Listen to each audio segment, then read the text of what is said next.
Hello guys sports ടോക്സിന്റെ പുതിയൊരു വീഡിയോയിലേക്ക് സ്വാഗതം. നമ്മുടെ ഫസ്റ്റ് ഇൻഫോനെ സ്പോർട്സ് വേൾഡ് കപ്പ് 2025 ചില ഗെയിംസിലെ ക്വാളിഫയേഴ്സ് ഇതാ സ്റ്റാർട്ട് ചെയ്തിരിക്കുകയാണ്. ഇത്തവണ ആഡ് ചെയ്ത ഗെയിമാണ് ചെസ് എന്ന് പറയുന്നത്. അതിൽ ഫസ്റ്റ് പ്ലെയറും സ്പോർട്സ് വേൾഡ് കപ്പിലേക്ക് ക്വാളിഫൈ ആയിരിക്കുകയാണ്. ചെസ്സബിൾ മാസ്റ്റേഴ്സ് ചാമ്പ്യൻസ് ചെസ് ടൂറിൽ ചാമ്പ്യൻ ആയിട്ടുള്ള മാഗ്നസ് കാൾസൺ ആണ് ഫസ്റ്റ് പ്ലെയർ സ്പോർട്സ് വേൾഡ് കപ്പിലേക്ക് ചെസ്സിൽ ക്വാളിഫൈ ആവുന്നത്. ചെസ്സിൽ നമുക്കറിയാം ഇന്ത്യയിലും അടിപൊളി പ്ലേയേഴ്സ് ഉണ്ട്. അവരും ഈ ഒരു ക്വാളിഫയേഴ്സ് ഒക്കെ കളിച്ചുകൊണ്ട് നമ്മൾ ഈ ഒരു സ്പോർട്സ് വേൾഡ് കപ്പിലേക്ക് ക്വാളിഫൈ ആവട്ടെ. ഏത് ഓർഗിനെ റെപ്രസെന്റേറ്റ് ചെയ്തായിരിക്കും ഈ ഒരു ഇന്ത്യൻ ടീമുകളൊക്കെ ഇന്ത്യൻ പ്ലേയേഴ്സുകളൊക്കെ കളിക്കാൻ പോകുന്നതെന്ന് നമുക്ക് കണ്ടു തന്നെ അറിയാം. എന്റെ അടുത്തൊരു ഇൻഫോ എന്ന് പറഞ്ഞാൽ നമ്മൾ ഏഷ്യൻ ഗെയിംസിൽ സ്പോർട്സ് ടൈറ്റിലുകൾ കഴിഞ്ഞ തവണ നടന്നിട്ടുണ്ടായിരുന്നു. ഇപ്പോൾ അടുത്ത ഏഷ്യൻ ഗെയിംസിലേക്കുള്ള സ്പോർട്സ് മെഡലുകൾ അല്ലെങ്കിൽ സ്പോർട്സ് ടൈറ്റിലുകളും അനൗൺസ് ചെയ്തിരിക്കുകയാണ്. ഇത്തവണ 11 ഗെയിമുകളാണ് ഏഷ്യൻ ഗെയിംസിൽ വരാൻ പോകുന്നത്. അതിൽ എടുത്തു പറയുന്നത് നമ്മളെ പോക്കിമോൺ യുണൈറ്റും കൂടി ഈ ഒരു ഏഷ്യൻ ഗെയിംസിലേക്ക് ആഡ് ചെയ്തിട്ടുണ്ട്. പോക്കിമോൺ യുണൈറ്റ് നമുക്കറിയാം ഇന്ത്യയിൽ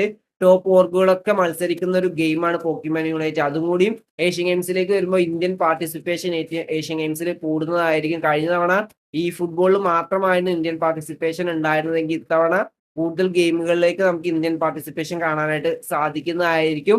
സെപ്റ്റംബർ മുതൽ ഒക്ടോബർ വരെ 2026 ഈ ഒരു അടുത്ത ഏഷ്യൻ ഗെയിംസ് സ്പോർട്സ് ടൈറ്റിലുകൾ വരാൻ പോകുന്നത്. നമുക്ക് നോക്കാം ഇന്ത്യൻ പാർട്ടിസിപ്പേഷൻ എത്രത്തോളം അതിൽ ഉണ്ടാവും എന്നുള്ളത്. എന്റെ അടുത്ത ഇൻഫോ എന്ന് പറഞ്ഞാൽ നമ്മൾ BGS ഗ്രൈൻഡിന്റെ ഗ്രൂപ്പ് എയുടെ ഡേ 3 മത്സരങ്ങൾ ഇന്നലെ അവസാനിച്ചിട്ടുണ്ടായിരുന്നു. അടിപൊളി കോമ്പറ്റീഷൻ ആണ് നമുക്ക് ഇന്നലെ അതിൽ കാണാനായിട്ട് സാധിച്ചത്. നമുക്ക് മാച്ചേഴ്സ് ഡീറ്റെയിൽസിലേക്ക് നോക്കുകയാണെങ്കിൽ മാച്ച് 1 തന്നെ TWBയുടെ ഒരു അടിപൊളി ചിക്കൻ ഡിന്നർ പെർഫോമൻസ് നമുക്ക് കാണാനായിട്ട് സാധിച്ചു. ലാസ്റ്റ് മെഡൽ സ്പോർട്സിനെ തീർത്തുകൊണ്ട് 14 ഫിനിഷേഴ്സോട് കൂടിയുള്ള ചിക്കൻ ഡിന്നറാണ് അവര് സ്വന്തമാക്കിയത്. നമ്മളെ ലിഖിത സ്പോർട്സ് ഇവിടെ 12 പോയിന്റും സ്വന്തമാക്കിയാൽ മാച്ച് 2 നമുക്ക് സോൾ ഹണ്ടേഴ്സിന്റെ ഒരു സോളോ പെർഫോമൻസ് ആണ് കാണാനായിട്ട് സാധിച്ചത്. ടീം സോളിന് പകുതി ആയപ്പോഴേക്കും 3 പ്ലേയേഴ്സിനെയും നഷ്ടമായി. ലാസ്റ്റ് ഹണ്ടേഴ്സ് സർവൈവ് ചെയ്തുകൊണ്ട് ലാസ്റ്റ് 8-ബിറ്റിനെ 1v2 ക്ലച്ച് എടുത്തുകൊണ്ട് ഹണ്ടേഴ്സ് ടീം സോളിന് അവർ ചിക്കൻ ഡിന്നർ സമ്മാനിച്ചു.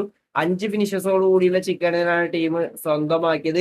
ആൻഡ് മാച്ച് 3 സാൻഡ്ഹോക്കിൽ നമ്മളെ ലിഖിത സ്പോർട്സിന്റെ വക നമുക്ക് ആ ഒരു ചിക്കൻ ഡിന്നർ കാണാനായിട്ട് സാധിച്ചു. ലാസ്റ്റ് സിൻസിനാറ്റി കിഡിനെയും ഗോൾ ലൈക്കിനെയും തീർത്തുകൊണ്ട് 16 ഫിനിഷേഴ്സോട് കൂടിയുള്ള ചിക്കൻ ഡിന്നറാണ് ലിഖിത സ്പോർട്സ് സ്വന്തമാക്കിയത്. ഗോബ്ലിൻ 7ഉം നിയോ 5 ഫിനിഷും സ്വന്തമാക്കിയത്. നമ്മുടെ സാരക്സ് ഇന്നലെ കളിച്ചിട്ടില്ലായിരുന്നു. ആൻഡ് മാച്ച് 4 സോളിന്റെ ആ ഒരു സെക്കൻഡ് ചിക്കൻ ഡിന്നർ നമുക്ക് കാണാനായിട്ട് സാധിച്ചു. ഇത്തവണ 8 ഫിനിഷേഴ്സോട് കൂടിയുള്ള ചിക്കൻ ഡിന്നറാണ് അവര് സ്വന്തമാക്കിയത്. നകുലിന്റെ ഒരു അടിപൊളി സോളോ പെർഫോമൻസ് നമുക്ക് ഇവിടെ കാണാനായിട്ട് സാധിച്ചു. 7 സോളോ ഫിനിഷേഴ്സ് ആണ് നകുൽ ഇവിടെ സ്വന്തമാക്കിയിട്ടുള്ളത്. ആൻഡ് മാച്ച് 5 ഫോറം 7 ഫിനിഷേഴ്സോട് കൂടിയുള്ള ചിക്കൻ ഡിന്നറും സ്വന്തമാക്കിയ ലാസ്റ്റ് മാച്ചിൽ ഒറാങ്കുട്ടാന് 10 ഫിനിഷേഴ്സോട് കൂടിയുള്ള ചിക്കൻ ഡിന്നറും സ്വന്തമാക്കിയിരിക്കുകയാണ്.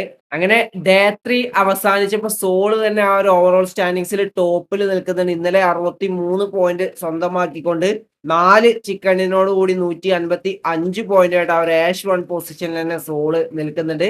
സെക്കൻഡിൽ ലിഖിതയാണ് നിൽക്കുന്നത്. നല്ലൊരു കംബാക്ക് പെർഫോമൻസ് നമുക്ക് ലിഖിതയുടെ ഭാഗത്ത് നിന്ന് കാണാനായിട്ട് സാധിച്ചിട്ടുണ്ടായിരുന്നു. ഇന്നലെ നല്ലൊരു കൺസിസ്റ്റന്റ് പെർഫോമൻസോട് കൂടിയിട്ട് 63 പോയിന്റ് ആണ് ഇന്നലെ സ്വന്തമാക്കിയത്. അങ്ങനെ 9ാം സ്ഥാനത്ത് നിന്നും സെക്കൻഡ് പൊസിഷനിലേക്ക് ലിഖിത എത്തി 142 പോയിന്റോട്.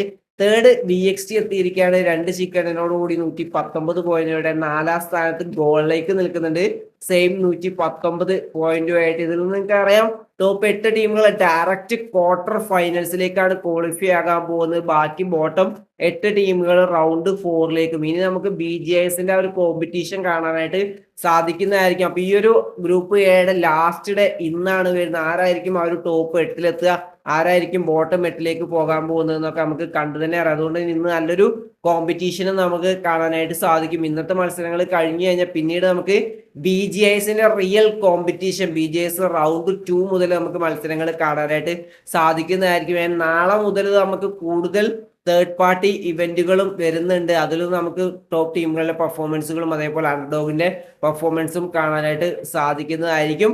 അപ്പൊ ഇന്നത്തെ വീഡിയോ ഇഷ്ടപ്പെട്ട ലൈക്ക് അടിക്കുക, നിങ്ങൾ അപ്പോൾ കമന്റ് രേഖപ്പെടുത്തുക. അപ്പോൾ അടുത്ത വീഡിയോസ് വരുന്നവരെ ബൈ ഗൈസ്.